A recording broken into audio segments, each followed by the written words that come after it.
Saya akan ngaji tentang betapa mudahnya berbuat baik dan betapa mudahnya bersosialisasi yang jadi kebutuhan sosial masyarakat. Kemudian di saat yang sama sebagai kebaikan menurut Islam. Ini saya baca kitab yang sangat otoritatif, yaitu kitab Sahih Muslim, di mana kita tahu dalam Islam pegangan ahli sunnah wal jamaah, juga pegangan ulama seluruh dunia adalah Al-Kutubus Sittah, kitab 6 diantaranya yang hadis Bukhari Muslim. Di sini ketika Nabi ditanya tentang beberapa kebaikan, yaitu dari pertanyaan ayul a'mali afdol, amal apa yang terbaik, di antaranya Nabi menyebut sekian: iman billah, iman kepada Allah Ta'ala. Kemudian ini yang penting dilakukan semua pemimpin, oleh bupati, oleh wakil bupati, oleh seluruh pemimpin, baik struktural maupun kultural, maupun pemimpin kecil, yaitu di keluarga. Yaitu Nabi ngendikan di antara misi Islam adalah memerdekakan budak. Kemudian ada yang lagi tanya lagi, fa'illam af'al. Lalu dari sekian kebaikan yang butuh biaya itu saya tidak mampu melakukan ya Rasulullah. Kalau nyumbang masjid saya tidak mampu. Kalau berbuat bikin fasilitas umum saya tidak mampu. Ada yang sekian pertanyaan dari sahabat, kalau misalnya kebaikan yang butuh biaya kami tidak mampu, termasuk di sini disebutkan kemampuan berhaji, kemampuan zakat, kemampuan sedekah. Kalau semua itu kami tidak mampu ya Rasulullah. Kata Nabi, tu'inu shani'an aw tasna'u li akhrat. Ini di Sahih Muslim di bab iman dengan judul Babu bayani kaunil iman billah afdalal a'mal. Kalau saya tidak mampu semua melakukan itu ya Rasulullah, yaitu melakukan kebaikan yang butuh biaya, kayak bangun masjid, bangun jalan, bangun fasilitas-fasilitas publik. Tu'inu shani'an aw tasna'u li akhrat. Tu'inu nulungi sira shani'an ing wong sing ahli sun'ah, ahli kreatif, atau ahli, kalau orang sekarang itu bilang dia pekerja. Dia pekerja rumahan atau production house atau apa saja. Aw tasna'u li akhrat. Atau kamu membantu orang yang tidak punya pekerjaan. Terus sahabat masih tanya, aro'aita indo'iftu an ba'dil amal. Kalau semua kebaikan aktif saya tidak mampu melakukan ya Rasulullah, kebaikan menolong orang lain, kebaikan yang bersifat aktif. Jawabnya Nabi, dan ini pegangan saya, pegangan kita semua, panduan dari Rasulullah SAW, Nabi ngendikan, takufu syarroka anin nas fa innaha shadaqatun minka ala nafsik. Ya, saya ulang lagi, takufu syarroka anin nas fa innaha shadaqatun minka ala nafsik. Kamu dalam berislam cukup menjaga supaya kejelekan kamu tidak punya imbas pada orang lain. Ya, ini penting dalam Islam. Jadi kalau tidak bisa berbuat baik, potensi keburukan kita jangan sampai menimpa orang lain. Keburukan itu bisa kejahatan kriminal, bisa kejahatan pidana atau merugikan orang lain, atau kejahatan yang tidak sampai kriminal tapi mengganggu orang lain. Misalnya contoh gampang ini, saya sumpek-sumpeknya sendiri ingin jalan-jalan, main di teman yang di jam kerja. Ini kan sumpek-sumpeknya saya sendiri ingin hiburan, terus wisata atau dolan ke teman yang sebetulnya saat itu dia mungkin ngaji atau kerja atau harus memenuhi kewajiban cari nafkah. Gara-gara nemuin saya, akhirnya dia dikomplain sama majikannya, atau gara-gara nemuin saya, dia akhirnya tidak ngaji sama santrinya, atau gara-gara nemuin saya, dia terganggu aktivitasnya. Itu juga tidak boleh, karena berarti keburukan kita punya akibat pada orang lain. Jadi kaidah dalam Islam itu kalau tidak berbuat baik, potensi keburukan kita ini jangan sampai menimpa orang lain. Sehingga di sini Islam menyarankan uzlah. Uzlah itu nyepi. Jadi misalnya kita baru penat, baru bawaannya itu emosi, baru gak suka kumpul orang, itu ya sebaiknya jangan jalan-jalan, karena di antara kebaikan Islam itu tabassum, senyum, atau talqatu wajhin, ceria. Tapi karena kita mungkin jatuh kredit, jatuh hutang, atau punya masalah keluarga, sehingga bawaan kita itu emosi. Nah, dalam seperti ini sebaiknya uzlah, menutup diri. Sehingga kata Rasulullah SAW dalam zaman akhir, di antara kebaikan itu kamu meninggalkan manusia aktivitasnya, kemudian watadaun nas min syarrik, kamu meninggalkan manusia supaya nggak kena keburukan kamu. Jadi ada momen, ada saat di mana kita mungkin kalau ketemu orang itu bawaannya ingin sengak, ingin ngomong yang nggak enak, atau kita baru penat, itu sebaiknya uzlah saja, mengurung diri di kamar atau isolasi sendiri, karena bawaannya baru emosi. Nah, ini yang jarang dipraktekkan. Kalau sekarang malah banyak yang saat susah malah bawaannya ingin namam, ingin menvonis orang lain atau ngadili orang lain. Padahal pesannya Nabi, kalau semua kebaikan aktif tidak bisa kamu lakukan itu, takuffu syarraka 'anin nas fa innaha shadaqatun minka 'ala nafsik. Sehingga keburukan kita, ya saya ulang lagi, keburukan kita yang ingin emosi, ingin apa, itu tidak punya akibat orang lain. Di sini kearifannya Rasulullah SAW, beliau masyhur ngendikan, layak dilqadi wa ghadban. Jangan sampai seorang hakim bikin keputusan ketika emosi, karena bawaannya orang emosi itu pasti nggak terkontrol intelektualnya, nggak terkontrol nuraninya, nggak terkontrol semua sifat baiknya. Itu kalau punya keputusan bahaya sekali. Sehingga Nabi dari awal ngendikan layak dilqadi wa ghadban. Orang yang sedang emosi tinggi jangan bikin keputusan penting. Kemudian oleh ulama diteruskan juga jangan bikin keputusan penting orang yang sangat lapar, atau yang sangat kenyang, atau yang sangat ngantuk, atau yang super sibuk. Jadi hal-hal yang potensi buruk dalam mengambil keputusan itu harus ditinggalkan. Sehingga misalnya bupati atau wakil bupati kalau sedang tidak nyaman dengan suasana apa, nggak boleh rapat kemudian memutuskan keputusan penting. Begitu juga kiai dan semuanya. Nah, ini yang supaya otoritatif. Kenapa saya bawa kitab itu logikanya jelas ya. Kita sebagai dai, sebagai ustadz, atau sebagai mubalek, atau sebagai siapa saja, yang ingin kita wariskan ke umat Rasulullah adalah dawuh-dawuhnya Nabi. Dan kalau kita ngaji tidak pakai kitab, itu sebenarnya umat kita jejali dengan pikiran kita, dengan ide kita. Jangan-jangan ide kita, pikiran kita ini tidak mewarisi pikiran Islam, tapi pikiran kita atau emosi kita. Tapi kalau kita baca kitab, artinya umat ini berhak mendapat apa yang diteladankan dan disabdakan oleh Rasulullah SAW. Tapi kalau kita, itu pasti inginnya itu kita. Misalnya kita Bupati Banyuwangi, mungkin kita akan cerita Banyuwangi dengan asik. Tapi bagi daerah lain, apa urgensinya bagi saya? Begitu juga kalau kita kiai, mungkin kita akan cerita fadilnya kiai. Tapi bagi orang lain yang keutamaannya jadi pekerja, jadi satpam, jadi guru, jadi pegawai negeri yang adil. Sehingga subjektivitas kita ini akan tinggi. Tapi kalau kita sebagai kiai baca hadis, maka umat ini mendapatkan panduan dari Rasulullah SAW. Nah, dari sekian panduan itu, kata Nabi, jika Anda tidak bisa berbuat kebaikan aktif, maka kebaikan yang harus Anda lakukan adalah potensi kejelekan kamu jangan menimpa orang lain. Makanya saya berkali-kali bilang, saya ini termasuk kiai yang jarang main ke alumni. Karena tadi, kadang-kadang alumni itu sudah mau kerja di tempat kerjanya, atau mau janjian ngantar anaknya sekolah. Gara-gara ada saya, mungkin semua itu dibatalkan.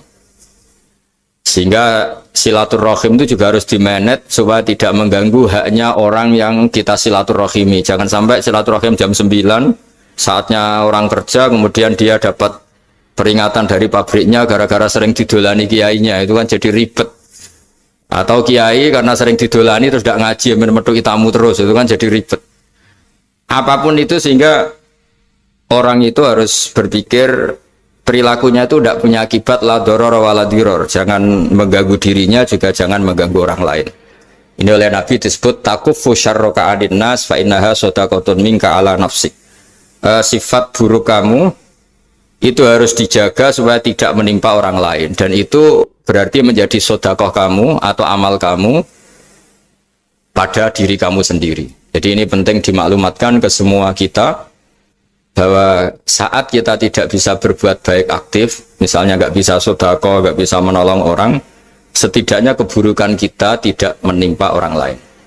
Nah, termasuk keburukan yang terselubung adalah kita punya pikiran yang menurut kita ini hebat, tapi bagi orang lain mungkin bahaya. Misalnya kita punya pikiran ingin jadi orang kaya raya yang dermawan.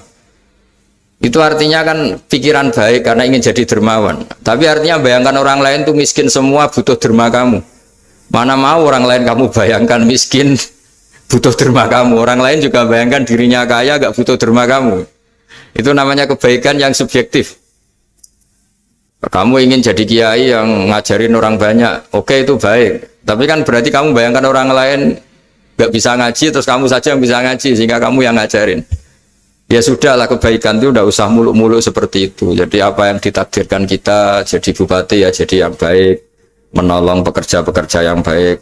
Saya kemarin diceritain banyak oleh Mas Anas aktivitas Pemda Banyuwangi yang menolong banyak orang, juga masyarakat juga saling menolong dan seterusnya dan terusnya. Jadi ini jelas maksud saya supaya bupati dan semuanya pemimpin melakukan kebaikan itu berdasar panduan dari Rasulullah SAW, di mana di antara aturan yang dianjurkan beliau adalah aktivitas kita sebagai manusia adalah tu'inu soni'an au tasna'uli akhraq. Ya, saya ulang lagi, saya ulang teks hadisnya secara lengkap supaya dapat berkahnya Rasulullah SAW. Ada beberapa pertanyaan dari sahabat, ya Rasulullah, jika saya tidak bisa berbuat baik yang berbiaya atau tidak bisa berbuat baik yang aktif, apa yang saya harus lakukan? Nabi ngendikan tu'inu shani'an aw tasna'uli asra. Kamu membantu orang yang bekerja atau kreatif, orang-orang yang kreatif atau pekerja apa saja kamu bantu, dan bantu orang yang tidak punya pekerjaan. Terus ditanya lagi, qultu ya Rasulullah ara'aita in dha'iftu an ba'dil amal. Bagaimana kalau itu pun saya tidak bisa ya Rasulullah? Terus Nabi ngendikan tafuqifu syarraka anin nas fa innaha shadaqatun minka ala nafsik. Yang penting keburukan kamu tidak menimpa ke orang lain, dan itu bagian dari sedekah kamu. Nah, perlu saya ingatkan ke semua kita lah. Makanya pentingnya membaca umat Islam dengan ilmu ushul fikih. Saya berkali-kali bilang, jika ada seseorang tidur, itu jangan kamu baca sebagai tidur yang meninggalkan tahajud, meninggalkan sholat qiyamul lail, meninggalkan wiridan di malam hari. Tapi juga bacalah saat itu dia tidak dugem, tidak maksiat, tidak narkoba. Sehingga barokahnya ilmu itu ada respect pada umat Islam yang tidur. Karena tidur itu juga ada fungsi meninggalkan sekian maksiat, sekian kriminalitas. Tapi kalau kita kulino tidak baca dengan ilmu, maka melihat orang tidur itu ya kayak meninggalkan tahajud, meninggalkan wiridan, meninggalkan qiyamul lail, sehingga bawaannya kita ini akan kurang respect. Tapi kalau kita membacanya dengan ilmu, orang yang tidur di malam hari, maksudnya ya sudah sholat isya, itu ada sekian potensi maksiat yang dia tinggalkan. Dia tidak ngerasani orang, tidak adu-adu orang di medsos, dia tidak dugem, tidak meninggalkan. Pokoknya ada sekian kebaikan dalam saat tidur itu. Ini barokahnya ilmu. Tanpa ilmu kita tidak bisa respect seperti ini, karena bawaannya akan, oh ini malam-malam tidak tahajud, tidak wiridan, tidak apa. Tapi kalau kita dengan ilmu, itu akan membaca dengan tidur, artinya orang tidak maksiat, tidak dugem, tidak ngerasain orang, tidak ngata-ngatain orang. Nah di sini shadaqallahul azim ketika ngendikan wa min ayatihi manamukum billaili wan nahar. Termasuk ayat Allah itu orang tidur. Maksudnya tidur yang dengan dimaknai positif tadi, bisa istirahat, bisa meninggalkan maksiat, bisa apa-apa. Nah ini di sini hebatnya Rasulullah SAW ketika beliau memandu kebaikan. Di antara kebaikan itu apa? Takufu syarroka anin nas fa innaha shadaqatun minka ala nafsik. Kamu, potensi buruk kamu atau keburukan kamu jangan sampai menimpa pada manusia, pada orang lain, dan itu bagian dari sedekah kamu. Ya, saya mohon maaf sama Bu Bupati, sama semua Pemda, sama Wakil Bupati karena saya tidak bisa lama-lama. Saya punya wadifah. Tadi ini pun sudah ngurting ngaji saya karena saya harus ikut ngaji di sini. Dan mari sama-sama berdoa. Al-Fatihah. Jadi status gambaan ini kita mantapkan dulu. Jangan ada status lain kita di depan Allah kecuali status kehambaan. Yeah. Saya punya analogi dan itu saya ulang-ulang karena di antara ciri Quran itu mengulang-ulang sesuatu yang harus jadi pegangan. Saya ulang lagi, di antara ciri Quran itu mengulang-ulang sesuatu yang jadi pegangan. Jika kita belajar ilmu fisika atau ilmu apa saja, maka kita akan bicara materi sesuai statusnya. Jadi kita harus latihan untuk iman kepada Allah. Saya tanpa mengurangi rasa hormat, saya memberi contoh begini ya. Ini jam, materinya dari besi. Ini kertas, materinya ya kertas. Tentu secara fisik, orang akan bilang jam ini lebih kuat timbang kertas. Dan itu pasti dibenarkan dari segi materi. Tapi kalau Anda beragama dan Anda tahu bahwa pengendali alam raya ini Allah Ta'ala, maka kamu akan bilang, terserah Gus Baha gitu. Bisa saja jam ini saya punya niat saya hancurkan, kertas yang lemah ini saya simpan. Sehingga jam tangan ini 5 menit lagi saya hancurkan sehingga benar-benar rusak. Sementara kertas ini saya simpan sampai bertahun-tahun awet. Nah, kira-kira seperti itulah ilmu manusia. Sesuatu yang kita sangka kuat, ternyata Allah punya rencana menghancurkan itu. Dan yang kita sangka lemah, ternyata Allah punya rencana untuk mengabadikan itu. Nah, di sini pentingnya iman, lahu maqalidus samawati wal ard. Hanya Allah yang mengendalikan semua. Jadi jangan mentang-mentang kita punya ilmu bahwa materi besi itu lebih kuat timbang kertas, terus kita pastikan bahwa besi lebih awet ketimbang kertas. Kita sisakan satu keyakinan, terserah Allah, terserah pengendalinya. Nah itu agama, bilang terserah pengendalinya itu agama. Ya mungkin tadi aja problem sinyal, saya ulang lagi. Ibarat saya ini megang jam tangan yang materinya dari besi. Ini kertas yang materinya lemah. Tentu kita akan bilang bahwa jam atau besi lebih kuat ketimbang apa? Kertas. Tapi Anda salah. Anda harusnya ngomong bahwa terserah pengendalinya. Bisa saja saya punya rencana menghancurkan besi ini sehingga 5 menit lagi hancur. Dan saya ingin mengabadikan kertas ini saya simpan di tempat yang aman. Nah kira-kira agama itu bukan anti ilmu, sehingga agama boleh kamu mengatakan besi ini lebih kuat ketimbang kertas. Tapi harus kamu tambahi dari segi materi. Tapi kalau dari segi pengendalinya, maka kita jawab terserah Allah Subhanahu wa ta'ala. Nah ini di sini pentingnya beragama. Jadi meskipun Mars itu kayak apa kuatnya, bumi gunung kayak apa kuatnya, ternyata gunung yang kita kira kuat ternyata nyimpan magma yang potensi meledak.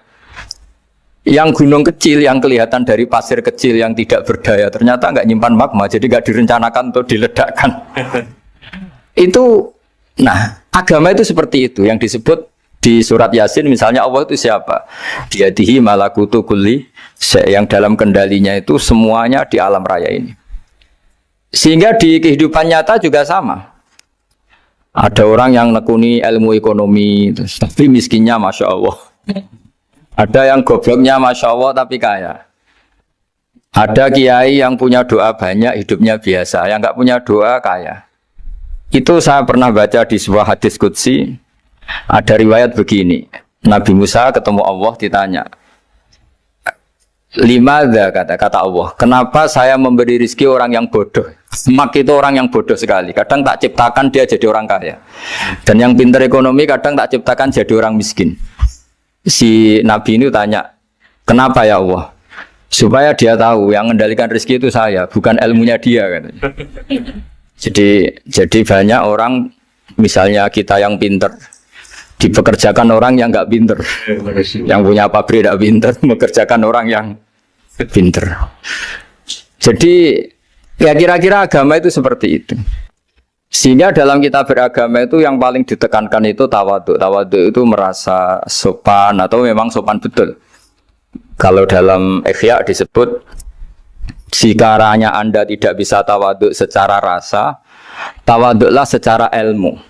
Saya ulang lagi ya, sekiranya Anda tidak bisa tawadhu secara rasa, tawadhulah secara apa? Ilmu. Karena ilmu itu akan abadi. Saya beri contoh begini, saya ini kan misalnya kiai di kampung saya atau di kecamatan saya. Saya mungkin bisa merasa hebat karena saya tokoh di sini. Tapi pastikan sebelum ada saya yang bernama Baha ini, agama sudah jalan. Dan di daerah lain yang nggak kenal saya juga agama sudah jalan. Betapa tidak pentingnya saya di kawasan-kawasan yang nggak butuh saya atau di era yang sebelum ada saya. Nah dengan ilmu seperti itu orang pasti tawaduk karena dia tahu daerah yang nggak ada saya ternyata ya ada masjid, ada agama. Periode yang sebelum ada saya juga agama jalan. Sehingga kita tidak kumo luhur, wah kalau nggak ada saya agama nggak jalan. Zaman Wali Songo tidak ada saya agama ya jalan. Ekonomi juga gitu. Kalau Anda pakar ekonomi yang mensejahterakan rakyat, cara tawaduk itu kalau nggak bisa dengan rasa, dengan ilmu. Sebelum ada kamu banyak orang kaya, banyak orang yang nggak kenal kamu juga kaya. Banyak periode yang saat itu udah ada Anda juga kaya. Berarti Anda ini tidak siapa-siapa. Makanya saya pernah didatangin seorang profesor. Ini kisah nyata. Gus, sebetulnya saya dengan bapak saya itu pinter mana. Bapak saya itu tidak tamat SD, tapi saya bisa profesor. Saya ini profesor, anak saya naik kelas saja sudah senengnya bukan main. Setidaknya ini orang bodoh bisa menciptakan orang pinter. Yang orang pinter kesulitan menciptakan orang pinter lagi. Nah, kalau kita tidak bisa tawaduk secara rasa, tawaduklah secara ilmu. Ikhlas juga gitu, saya sering ngajarkan ikhlas di beberapa kesempatan ngaji. Kalau Anda tidak bisa ikhlas secara rasa, ikhlaslah secara ilmu, pasti bisa, bukan mungkin bisa, pasti bisa. Secara ilmu, makanya di Quran disebut fa'lam annahu la ilaha illallah. Ilmu, fa'lam itu dari kata ilmu. Saya beri contoh, saya mulai kecil sampai sekarang saya sekitar umur 50 tahun. Mulai kecil sampai sekarang itu ya bilang kalau kertas ini putih. Itu ya ada yang gaji, ada yang bayar. Tapi saya selalu bilang kertas ini putih. Yang hitam ya saya katakan hitam, yang merah saya katakan merah. Kenapa? Karena itu fakta. Saya ulang lagi, karena itu fakta. Sehingga saya untuk mengatakan putih tidak perlu ada yang bayar. Sehingga ketika kita latihan sholat, latihan ibadah, dan mengakui Allah itu sebagai Tuhan kita akan malu. Loh, faktanya Allah itu kan Tuhan. Mau mengatakan fakta kok minta upah ini gimana? Kita mengatakan Allah Tuhan itu sama dengan mengatakan kertas ini putih. Sama-sama itu fakta. Sama seperti saya mengatakan Pak Jokowi itu presiden kami. Itu kan fakta. Masa nunggu kalau dikasih BLT katakan presiden, kalau enggak ya enggak. Itu kan ribet jadi. Pak Manut misalnya rektor UGM. Mbok saya enggak digaji di sana atau enggak kerja di sana bilang kalau beliau itu rektor. Pak Ganjar gubernur Jawa Tengah. Mbok saya dikenal apa enggak ya beliau tetap gubernur. Lama sekali kita mengatakan fakta itu ikhlas. Ikhlas itu artinya enggak minta apa-apa. Karena kita ingin ngomong sesuai fakta. Nah Allah Tuhan itu fakta gitu. Nah kenapa untuk mengatakan Allah Tuhan nunggu? Dah saya ini Tuhan kamu. Ya nunggu dulu Gusti, kalau engkau masukkan kami ke surga, engkau Tuhan. Kalau enggak ya enggak jadi. Itu enggak bisa seperti itu. Ya Allah tetap Tuhan. Nah, kalau Anda tidak bisa ikhlas secara rasa, ikhlaslah secara ilmu. Ilmu ya tadi kita akan selalu bilang yang putih, putih, yang hitam, hitam. Makanya ini pentingnya ilmu. Tawaduk juga gitu. Kalau Anda ditakdir orang yang GR, yang gede rumongso, ditakdir orang yang kumo luhur, secara rasa bisa dilawan secara ilmu. Ada periode di mana sebelum ada kita yang kaya ya banyak, yang dapat hidayat ya banyak, yang terpelajar ya banyak. Ada daerah yang nggak kenal kita, nyatanya pendidikan di situ jalan, sistem sosial baik. Betapa tidak pentingnya kita. Nah ini nanti memaksa kita atau melatih kita untuk tawaduk. Nah dari hikmah ilmu itu kemudian kita minta maaf sama orang lain itu mudah. Karena kita sadar bahwa adanya kita ini problem. Saya sering digojlok orang-orang kaya. Orang-orang kaya itu ya kadang agak kurang ajar tapi nggak bisa dibantah. Begini, pernah tanya saya gini, Gus, saya ini punya mobil mahal, harganya 2 miliar. Kayaknya yang berhak pakai jalan raya saya kan. Bisa, bayarnya pajak saya mahal. Sehingga kayaknya paling pantas saya. Yang naik ontel itu kan nggak bayar pajak. Harusnya nggak boleh pakai jalan gitu sih. Terus saya bilang, mbah-mbahnya yang naik ontel itu pejuang, bapak kamu enggak kata. Kamu enggak warisnya kata. Artinya ada teori dalam kitab hikam itu kitab tasawuf dalam pesantren. Itu kebaikan saja di soal. Misalnya begini, kita ini bangga sebagai urip yang tertib, hidup yang tertib di kantor, di tempat-tempat pekerjaan. Tapi kalau itu semua terjadi, kalau ada kecelakaan di jalan itu nggak ada yang nolong langsung. SAR paling efektif, tim penolong paling efektif itu ya orang-orang nganggur itu. Orang-orang yang di jalan-jalan di perapatan itu kalau ada kecelakaan langsung nolong. Itu nanti ambulan itu yang kedua, ketiga, yang nolong pertama ya orang-orang yang nganggur-nganggur di jalan itu. Ada orang tersesat nolong. Maka ketika seorang sahabat tanya, ya Rasulullah, kalau engkau melarang kita jagongan di jalan, itu kita tidak bisa. Tapi kata Nabi, ya silahkan saja, tapi adu haqqat thoriq, kamu di jalan itu datangkan. Apa itu? Ya kamu bisa amar ma'ruf nahi mungkar. Coba kalau di terminal, di tempat publik banyak orang yang soleh, itu nanti copet ya sungkan. Yang mau jambret ya sungkan, karena yang di situ orang-orang soleh. Nanti yang nggak sholat juga sungkan, karena yang di situ banyak yang sholat. Jadi kenyamanan orang pergi jauh di tempat-tempat sepi itu ya barokahnya orang-orang nganggur terus ngaji, wah nengkono masih rame, ada orang yang di perapatan, di pertigaan. Bayangkan kalau ini orang-orang soleh, pasti itu nyaman. Karena wilayah publik dihuni orang-orang yang soleh. Tapi orang pasti bilang itu nggak tertib. Kita inginnya hidup ya tertib di kantor atau yang suka di masjid, di masjid. Tapi kalau itu terjadi, itu nggak ada tim SAR gratis yang setiap saat kalau ada orang kecelakaan nolong. Makanya dalam makalah hikam itu paling masyhur diantaranya itu manusia itu siapa? Manusia itu mangkanat mahasinuhu masawiyah, fakih falatakun masawihi masawiyah. Manusia itu orang yang saat baik saja ada salahnya, apalagi masalah. Jadi kalau kamu punya toko lagi laris dan saat laris itu Anda ngerumat keluarga Anda melakukan kebaikan pada keluarga Anda, pasti ada toko lain yang termahjubkan, yang tersingkirkan. Makanya saya pernah diskusi sama kiai besar, guyonan sama saya. Kita kalau kiai besar sebaiknya kalau diundang di musala kecil datang apa enggak? Kata kiai yang satu, jangan datang Gus, itu jatahnya kiai kecil. Terus kata yang satu, datang Gus sebagai bukti tawaduk bahwa kita kiai besar pun mau diundang yang kecil. Akhirnya kita ini ya kadang datang kadang enggak, karena kadang kita enggak datang supaya jatah rezeki kiai kecil enggak terambil. Kadang ya mau datang supaya dikira tawaduk. Makanya kalau seorang profesor sering terubah di bawah itu ya kasihan yang S1, SPDI itu kan nanti nggak jadi bintang kalau profesornya sering turun. Kalah terus itu. Jadi kadang-kadang itu orang itu harus berpikir secara ilmu, jangan rasa terus. Jadi itu ilmu. Jadi semua yang kebaikan yang kita lakukan itu secara ilmiah bisa diperdebatkan. Ada orang senang ngomong serius supaya bangsa ini maju. Tapi bapak saya itu pesan saya, kamu kalau ngiyai itu jangan sering ngomong serius kan. Masyarakat sudah capek mikir utang, mikir keluarga. Jadi itu sowan kiai tidak ngomong serius lagi nanti capek kan. Sehingga kiai dulu itu kalau ketemu orang ya guyon terus. Karena tahu masyarakat sudah capek. Sudah banyak yang takut tanggal kredit gitu. Sudah takut tanggal kredit, takut problem sowan kiai diancam neraka lagi, itu kan ketakutan berkali-kali.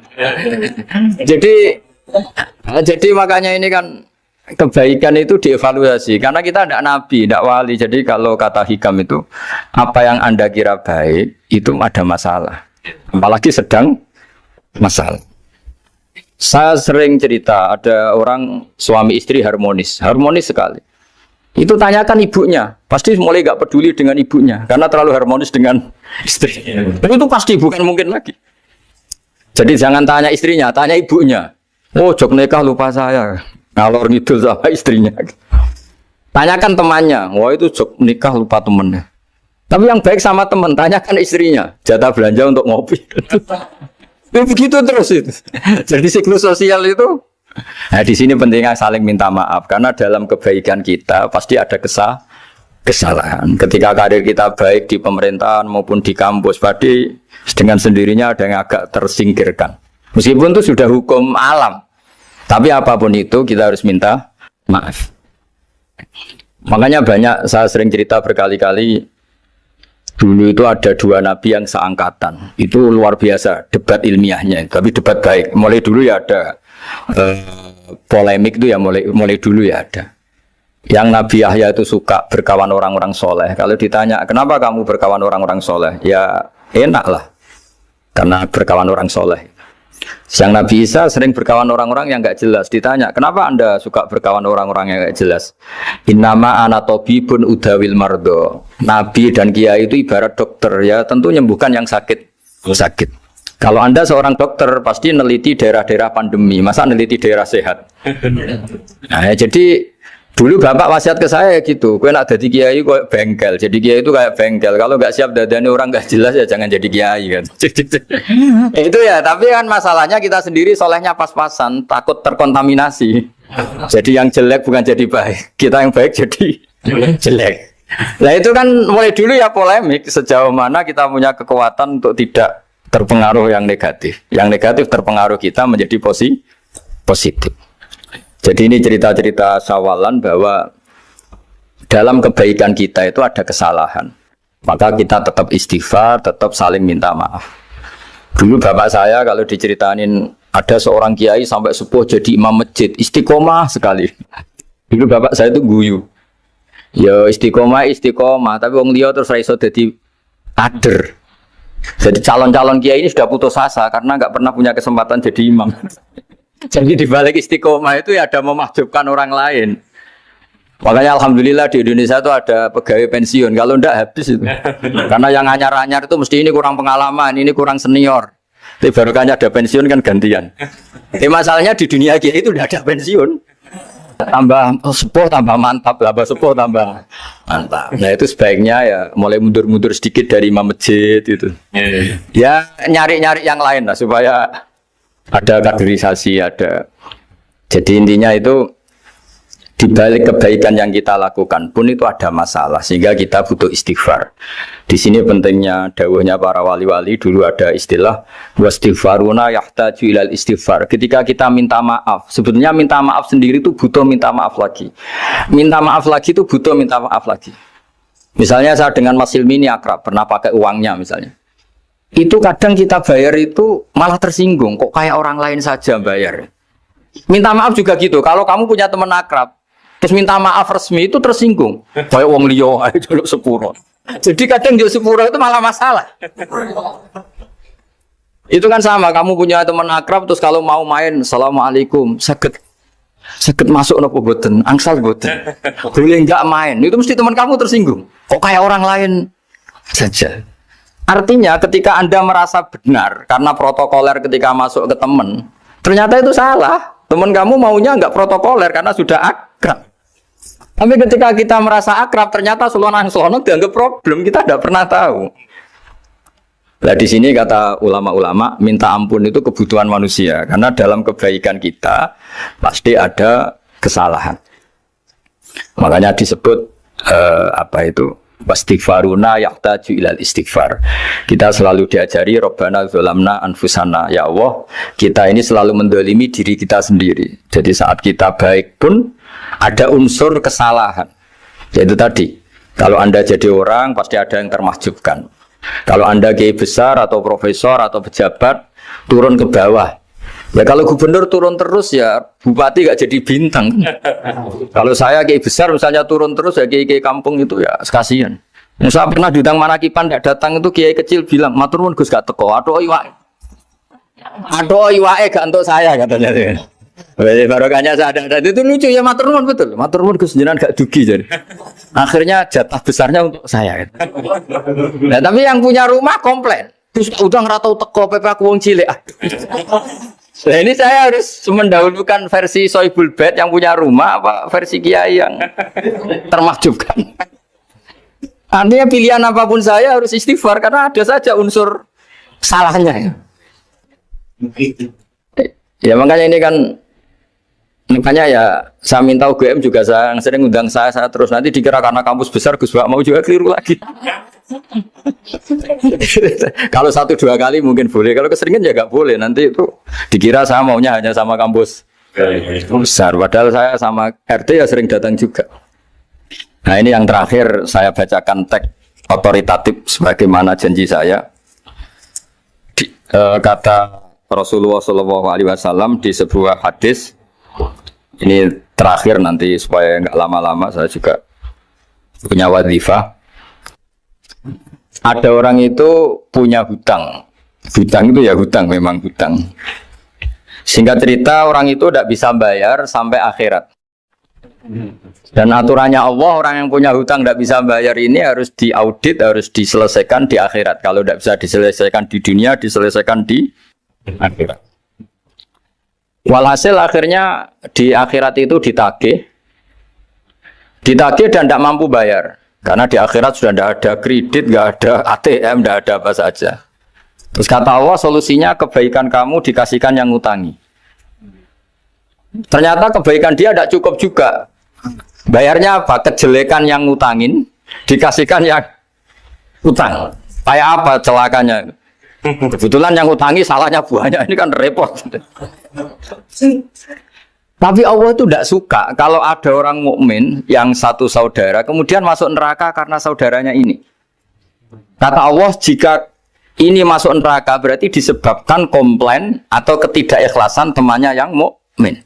Masa orang mukmin menyebabkan mukmin yang lain masuk neraka? Allah tidak ingin. Makanya diantara nikmatnya beragama itu ukhuwah, persaudaraan. Baik persaudaraan atas nama iman atau atas nama kebangsaan atau atas nama kemanusiaan. Akhirnya si yang ngutangi ini tadi, jangan dibahasakan kreditur, nanti kita kayak bangunnya yang ngutangin nanti. Ya bahasa gampangnya yang ngutangin, karena tidak semua orang ngutangnya sama bank. Sama Allah ditunjukkan satu surga yang luar biasa. Nanti tak baca teks Arabnya ya, supaya dapat berkahnya bahasa Arab. Terus saking mewahnya surga itu, si yang ngutangin tanya, ya Allah itu untuk nabi siapa? Karena semewah itu pasti untuk kelas nabi. Atau untuk wali siapa? Katanya, terus kata Allah, sabda Allah, untuk siapapun yang mampu membeli.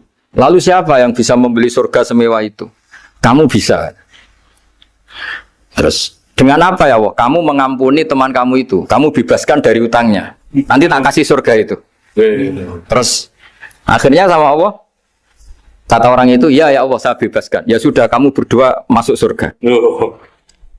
Karena Allah tidak ingin ada kasus aneh. Dua orang mukmin ini kan bersaudara. Masa bersaudara kemudian yang satu menjadi penyebab masuknya neraka karena ini tidak mau memaafkan. Artinya kalau kita syawalan itu harus benar-benar mau memaafkan, karena kalau tidak Anda menjadi penyebab teman kamu masuk neraka. Jadi kita janganlah jadi orang mukmin yang menjadi problem bagi saudara kita. Jadi makanya saya itu berharap ada wali utang saya tidak bisa bayar, karena ini masih dibela-belain Allah ini. Karena Allah nggak ikhlas kalau ada walinya masuk neraka. Jadi kalau ada wali utang kamu, itu utangin saja, doain nggak bisa nyaur, no? Nggak bisa bayar. Nanti ini akan dibela-belain Allah di akhirat. Karena wali ini nggak pantas masuk neraka. Ya, jadi kalau ada wali utang kamu mau bayar, sudah Anda tidak usah bayar, nanti di akhirat saja. Lah yang ribet kalau yang kamu utangin dia ahli neraka, kamu nagihnya disuruh masuk neraka. Nah, itu ribet itu. Sudah utang dia ahli neraka. Ya tak baca teksnya supaya ini ada di kitab Ihya halaman 197 juz 2. Status hadisnya waqala shahihul isnad, kata Imam Hakim, hadis ini shahihul isnad.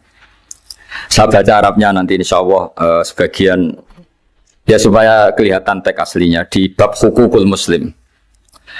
Bainama Rasulullah sallallahu alaihi wasallam jalisun izdhika hatta badat sanayahu. Nabi ketika santai-santai duduk tahu-tahu tertawa sampai gigi depannya itu kelihatan. Jadi tertawa sangat sampai gigi depannya kelihatan. Yang notabene beliau sering hanya senyum, kali ini tertawa betul sampai gigi depannya kelihatan. Faqala Umaru radhiyallahu anhu ya Rasulullah bi abi anta wa ummi malladhi adhakaka. Apa yang bikin kau sampai tertawa seperti itu? Qala rajulani min ummati jasaya baina yaday rabbil izzah. Dua lelaki dari umatku sama-sama sungkeman nuntut keadilan di depan Allah. Jasaya itu sungkem, duduk bersimpuh itu kalau dalam bahasa Arab itu apa? Namanya jasiyah. Faqala ahaduhuma ya rabbi khudli madlamati min hadza. Faqala wa rudda ala akhika madlamata. Qala ya rabbi lam yabqali min hasanati syai'un. Faqala wa ta'ala li talib kaifa tasna'u bi akhika wa lam yabqalahu min hasanati syai'un. Faqala ya rabbi falyahmil anni min auzari. Kalau kebaikannya dia tidak cukup, ya salah saya supaya dilimpahkan ke dia. Terus summa fadat aina Rasulillah sallallahu alaihi wasallam bil buka. Nabi di tengah-tengah cerita itu nangis. Senangis-nangisnya karena habis seneng lalu nangis karena ini kan kebaikannya sudah dikasihkan habis nggak cukup. Akhirnya kejelekan yang utangin ini diberikan. Makanya kalau kamu ingin masuk surga, utangi orang-orang soleh sebanyak-banyaknya. Dan doain nggak bisa apa? Nyaur. Tapi tak jamin orang soleh itu nggak suka utang. Karena hidupnya sederhana ini. Kayaknya saya tidak akan utang Mas Ilmi itu. Karena orang soleh itu hidupnya sederhana, pasti tidak butuh. Kalaupun utang paling ya untuk makan kan gampang nyaurnya apa?